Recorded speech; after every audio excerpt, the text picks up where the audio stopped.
अब तो मैं उसका घूंघट खोलूंगा, चुपके से देखूंगा, कुछ ना बोलूंगा।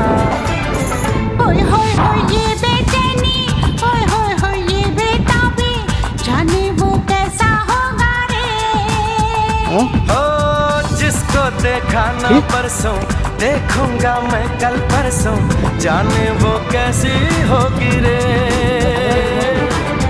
अनदेखा अनजाना सा, पगला सा, दीवाना सा, जाने वो कैसा होगा रे। अनदेखी अनजानी सी, पगली सी, दीवानी सी, जाने वो कैसी होगी रे। এই গাছটা তো মরে গেছে, এখানে কি গাছ ছিল আপেলের? এখন আপেল আছে, মরা গাছে আপেল। আরো দেখি মরা গাছে আপেল।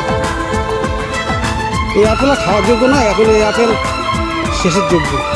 দেখুন এই আপেল পড়ে রয়েছে, কিন্তু একটা আপেল ঝুলছে গাছে, এরা আর বেঁচে থাকবে না, পড়ে গেছে, শক্ত ইট হয়ে গেছে। এই আপেল মানে ইট হয়ে গেছে, ইট হয়ে গেছে আপেল, ইট হয়ে গেছে। যাই হোক, এই আপেল আর আপেল নেই, আপেল এখন হিট হয়ে গেছে। জঙ্গল রাস্তায় আপেল গাছ হয়ে থাকে, আমরা এখানে আসি আপেল পারি আপেলের সিজনে, সেটা হচ্ছে গরমকাল আর শীতকালের মাঝামাঝি সেপ্টেম্বরে আপেল পাই আমরা এখানে। কত আপেল পেরে নিয়ে গেছি এখানে কিছুদিন আগেও, অক্টোবরেও পর্যন্ত লাস্ট থাকে।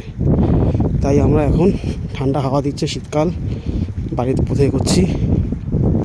আপনারা ভালো থাকবেন, দেখে করবেন। পোল্যান্ডের পরিবেশ খুব ঠান্ডা, বরফ।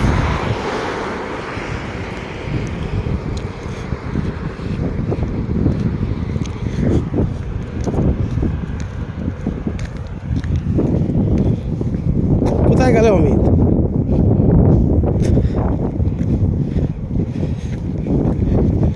রাস্তা ক্রস করতে হবে, তাড়াতাড়ি করে গাড়ি আসবে, নাহলে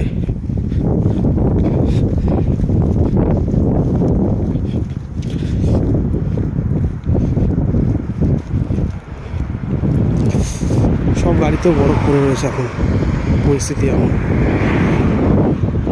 ঠিক আছে ফ্রেন্ড, ভালো থাকবেন, দেখা হবে আবার। আমার বাড়ির সামনে চলে এসেছি, এই পথে ঢুকবো।